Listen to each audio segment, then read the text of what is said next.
Olá pessoal, meu nome é Paulo Fernandes, eu sou coordenador técnico da SFC Serviços, uma empresa do grupo Vegor, que presta serviços de apoio, operação e manutenção de equipamentos isolados a gás. E aqui no canal a gente conversa sobre tudo que é de interesse nesse assunto.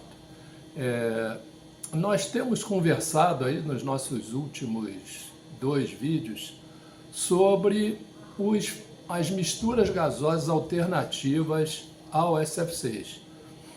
Nós comentamos no primeiro que, em função, o SF6 é um produto fantástico do ponto de vista técnico, né? Para a operação dos equipamentos, para a manutenção a gente já conhece bastante, mas ele apresenta a desvantagem ou inconveniente de ser um produto de elevado efeito estufa. E existem hoje as preocupações da influência e interferência humana no aquecimento global. Por isso tem se procurado alternativas ao SF6 para equipamentos isolados a gás. Nos últimos 2 vídeos, nós conversamos sobre as características do aditivo que foi desenvolvido pela 3M em parceria com o pessoal da Hitachi e da GE Vernova, um produto que foi desenvolvido para ser um aditivo em misturas gasosas para utilização em equipamentos isolados a gás.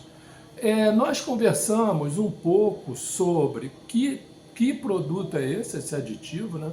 Esse aditivo é o C4F7N, que é um produto, uma perfluoramina, na verdade, né? É um perfluorcarbono, do tipo daqueles utilizados hoje em equipamentos de refrigeração, que são formados apenas por átomo de carbono e flúor. São diferentes dos antigos freões, que eram os clorofluorcarbonos, os CF6, né?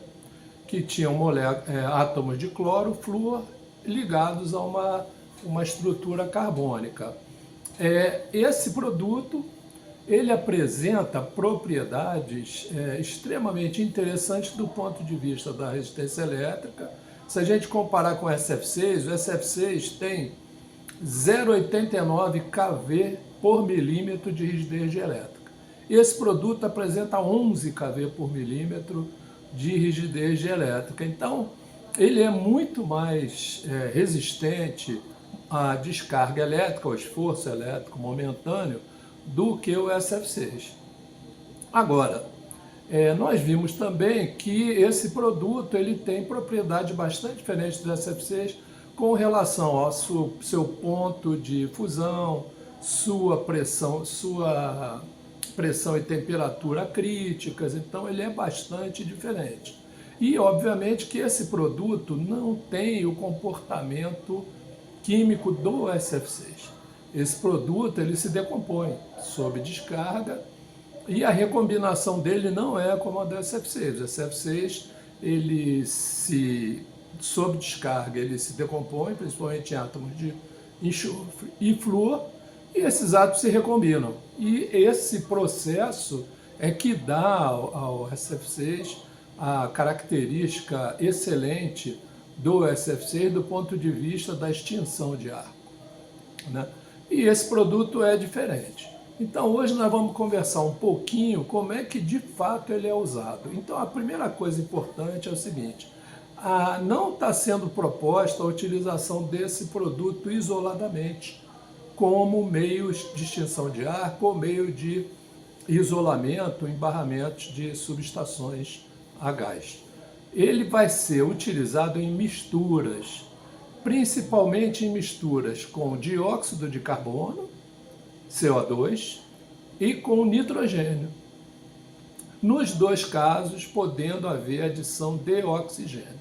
Na verdade, o oxigênio é adicionado no caso da mistura do dióxido de carbono com o C4F7N. Então, na verdade, como é que isso funciona? Resumindo aqui para a gente poder entender muito bem.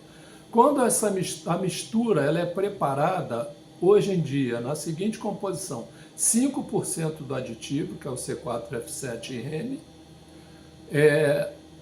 o 85% aproximadamente do dióxido de carbono e o restante em oxigênio. A mistura que está sendo usada hoje, ela é exatamente 82% do dióxido de carbono, 5% do aditivo e 13% de oxigênio. O que o oxigênio está fazendo aí para a gente começar a entender como é que isso funciona? Nessa mistura, na verdade, o aditivo C4F7N, ele está aí para dar a rigidez dielétrica da mistura. O que acontece? Quando ele puro, a gente viu que tem uma rigidez dielétrica muitas vezes maior do que a do SF6. No entanto, ele não tem a capacidade de funcionar na extinção de arco. Então, essa mistura com dióxido de carbono e oxigênio, na verdade, o elemento extintor de arco é o dióxido de carbono. O aditivo é colocado para melhorar a rigidez dielétrica dessa mistura. Resulta que essa mistura não tem exatamente a mesma rigidez dielétrica do que o SF6. Na verdade, ela vai ser ainda um pouco menor. Então, ele funciona em pressões ligeiramente mais elevadas. E o que o oxigênio está fazendo aí? O oxigênio está presente para diminuir a formação de carbono e monóxido de carbono. Por quê? Quando ocorre a formação de arco, o dióxido de carbono ele é decomposto em carbono e oxigênio atomizado, ionizados. Eles vão se recombinar. O carbono com o oxigênio ele se recombina para dar o CO2 de novo. Porém, essa reação não é completa. Existe a possibilidade de formação de carbono, carvão, ou seja, ficar o carvão preto, né, que a gente vê geralmente em descarga elétrica, carbonização dos compostos orgânicos, e a formação de monóxido de carbono também em lugar do dióxido. Então, o oxigênio está presente para fornecer um excesso de oxigênio. Na hora que essa recombinação acontecer, a gente garantir que vai se formar preferencialmente o dióxido de carbono e evitar a formação do carvão e do monóxido de carbono. Então, por isso que o oxigênio está aí. Tá bom, pessoal? Vamos falar um pouquinho agora.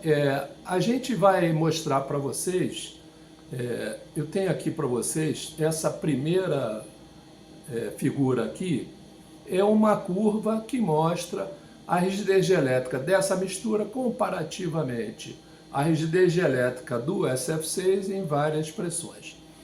Então a gente vai ver que a gente precisa trabalhar numa pressão um pouquinho mais elevada, né? O que isso aí provoca para nós com relação à manutenção, né? Se a gente for olhar as propriedades do aditivo em si, vamos olhar aqui, a fórmula molecular dele está aqui nessa figura aqui, essa segunda figura é a fórmula estrutural desse aditivo, e a gente pode notar que ele é uma molécula, como o SF6, ele é um composto sintético, não existe na natureza, vai estar presente na nossa mistura. Essa segunda figura, essa terceira figura que nós estamos mostrando aqui para vocês, sumariza as diferenças de propriedades entre o SF6 e esse aditivo. E a gente pode ver aqui que a pressão crítica dele é menor que a do SF6, ou seja, ele se liquefaz numa pressão menor que a do SF6, obviamente, porque ele é uma molécula o peso molecular dele é maior, o SF6 é 146 e o C4F7N é 195, então ele se liquefaz a uma pressão menor, né? E ele tem um efeito de aquecimento global menor também. No entanto, quando a gente prepara essa mistura, nós vamos ver que as propriedades da mistura estão aqui nessa próxima figura aqui, a número 4, ela está mostrando as diferenças de propriedade entre o gás SF6 e a mistura. Então a gente vê que as propriedades, quando a gente está utilizando a mistura numa pressão mais elevada que o SF6, ele vai apresentar propriedades bastante semelhantes, à exceção da questão do aquecimento global, onde ele é bastante favorecido. Como que acontece agora Vamos conversar rapidamente no próximo vídeo. A gente vai explorar mais esse aspecto. O que acontece quando essa mistura sofre o arco? O que resulta da decomposição desse aditivo? O que resulta como consequência de vazamentos das misturas que contêm esse aditivo? Tudo isso será diferente do que a gente encontra na utilização do SF6 sozinho. A primeira coisa importante, o dióxido de carbono, ele é mais permeável aos elementos de vedação utilizados para SF6 do que o SF6. Então, quando a gente usar a mistura com o dióxido de carbono, precisamos mudar os elementos de vedação, a borracha que a gente usa para fabricar o elemento de vedação. Essa é a primeira diferença. Segunda diferença com relação ao vazamento. Como a gente tem uma mistura, o que vai vazar de um gás é diferente do que vai vazar de outro gás. Então nós temos 3 gases e vai vazar mais depressa aquele gás cuja pressão osmótica é maior em relação à atmosfera, que é exatamente o aditivo. O aditivo não existe do lado de fora. Então, o vazamento tende a ser seletivo na direção do aditivo. Mais uma questão diferente para nós. Outra questão que nós vamos explorar no próximo vídeo com mais cuidado. O que se forma em termos de produto de decomposição quando essa mistura é submetida aos arcos elétricos? O que pode acontecer? O que tem de interessante do ponto de vista positivo para nós e o que é negativo desse fenômeno de decomposição a longo prazo. Tá bom, pessoal? Prometo que no próximo vídeo vamos explorar especificamente essa questão da degradação desse material sob condições de arco elétrico. Tá bom? Muito obrigado aí para você que assistiu esse vídeo. Se você gostou, não deixa de deixar o seu like aí, por favor. Encaminhe aí para o pessoal que você acha que pode estar interessado e compartilhe aí com seus amigos. Um grande abraço a todos, muito obrigado e até a próxima.